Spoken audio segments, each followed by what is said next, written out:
The main prop I had to build was the tractor. This needed to be used by Frank in scene 3 and then moved off stage for the remainder of the production.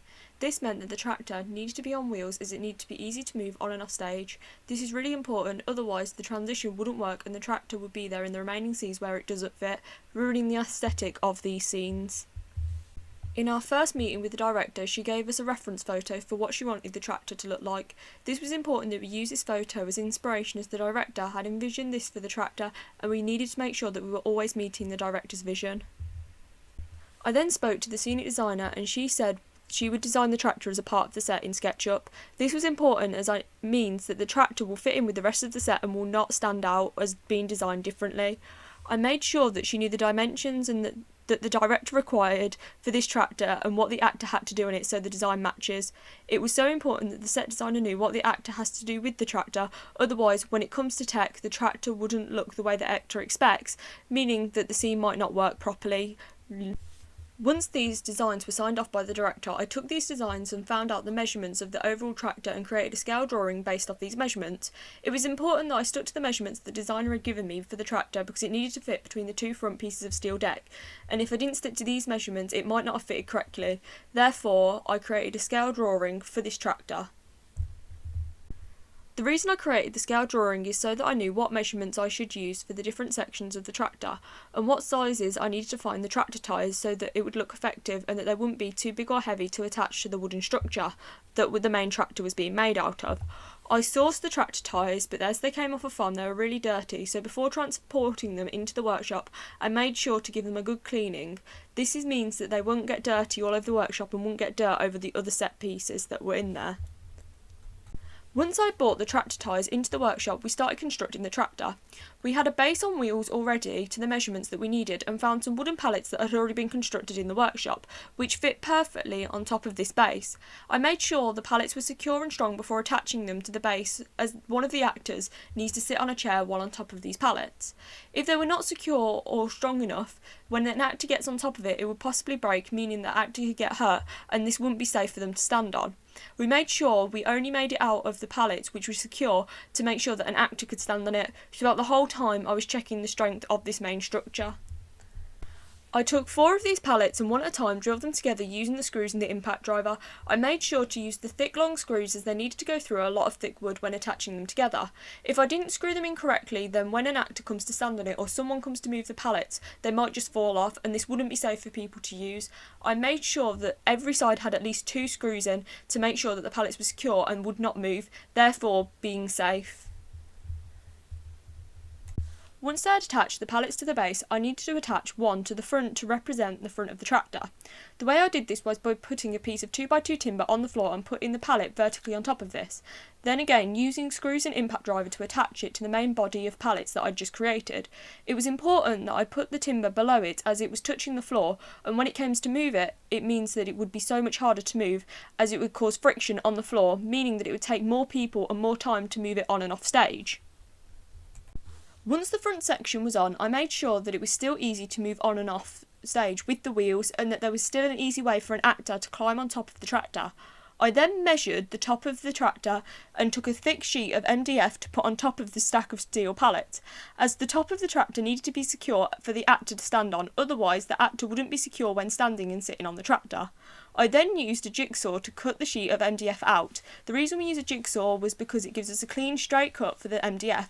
I then attached this to the top of the pallet's structure using screws and an impact driver to make sure that it was secure on top of the pallets and that it wouldn't move when an actor climbed on top of it.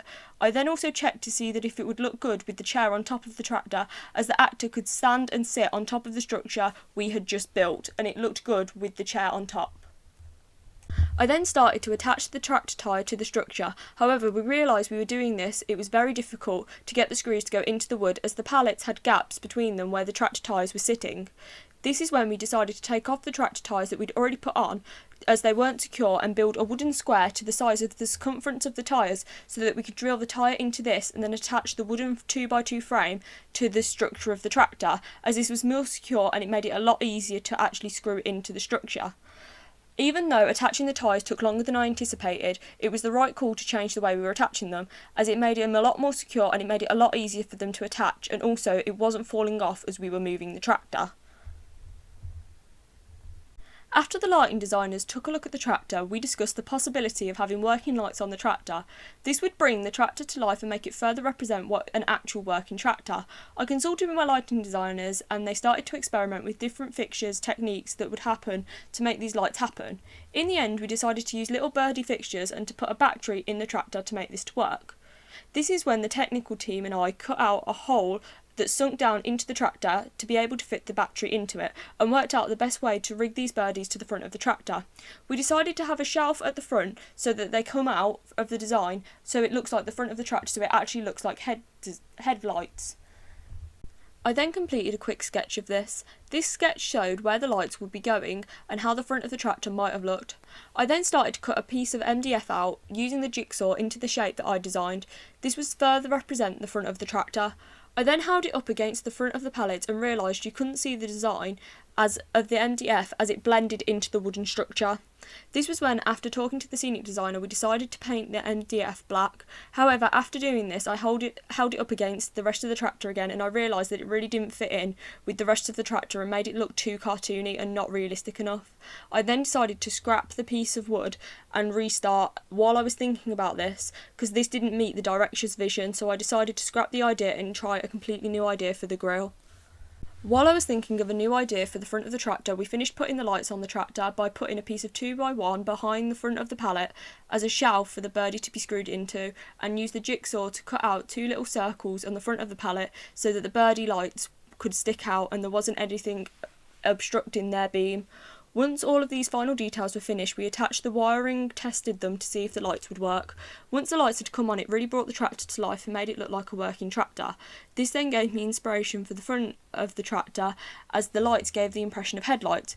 I didn't want a massive front piece to take away from the simplicity of the rest of the tractor. This is when I took some chicken wire and attached it to the front of the tractor to represent the grille. This was really effective as it still showed what it was meant to be, but also was in keeping of the theme of looking like scrap pieces of wood and metal that had been put together, as the tractor's supposed to look really, really old. I then started to work out how to attach the steering wheel that the head carpenter had been building, as I wanted it to work as an actual steering wheel even though it was made out of wood. I then cut a piece of 2x2 timber on a 45-degree angle and attached it to the top of the front of the pallet. This meant that when I attached the steering wheel, it would tilt towards the chair, therefore looking more realistic. Without this piece of wood, the steering wheel wouldn't be in the correct position and ruin the whole illusion of the tractor, so it was really important that it was there. I then used a big drill to drill a hole through the entire steering wheel and the front piece of timber. This is important as the hole went through the whole thing, otherwise it wouldn't be able to put the nut on the end of the bolt when I attached it. I then took a thick bolt and a mallet and hit it through the hole that I just drilled, attaching the nut at the end of it so it wouldn't come out the other side. The reason I used a bolt was for the tractor, so it was that it would spin when the actor could actually turn the steering wheel as if he was driving in the actual scene. The steering wheel really added the final details to the tractor, further emphasising that it was meant to be a tractor and making sure that everyone in the audience knew exactly what it was supposed to be, leaving no confusion.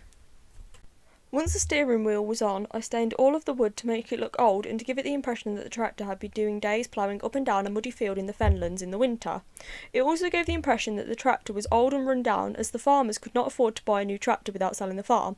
Therefore, it was really important to stain it to make it seem like it was old and rusty and the farmers could not afford to maintain it, as this is brought up in a later scene, and if I hadn't have been stained, the next scene that they mentioned the tractor wouldn't have made sense to the audience at all. I also added a few final details by adding MDF circles in the middle of the tractor tyres with bolts made out of plaster attached. This was further emphasised what they were meant to do, and they were meant to be tractor tyres, and this made it even more obvious to the audience that this is meant to be a tractor. I attached the bolts using expanded foam as it would be strong enough and it would attach the plaster to the wood correctly. I made sure that they'd fully dried before attaching the MDF to the tyres by screwing them in to the section that overlapped. I again made sure that these were painted and that they didn't stand out against the rest of the tractor. If they hadn't have been painted, again, it would have ruined the illusion to the audience. Overall, these finishing touches really added the final details to the tractor, and all of these made the tractor really fit in with the rest of the set and made it really clear what it was meant to be representing.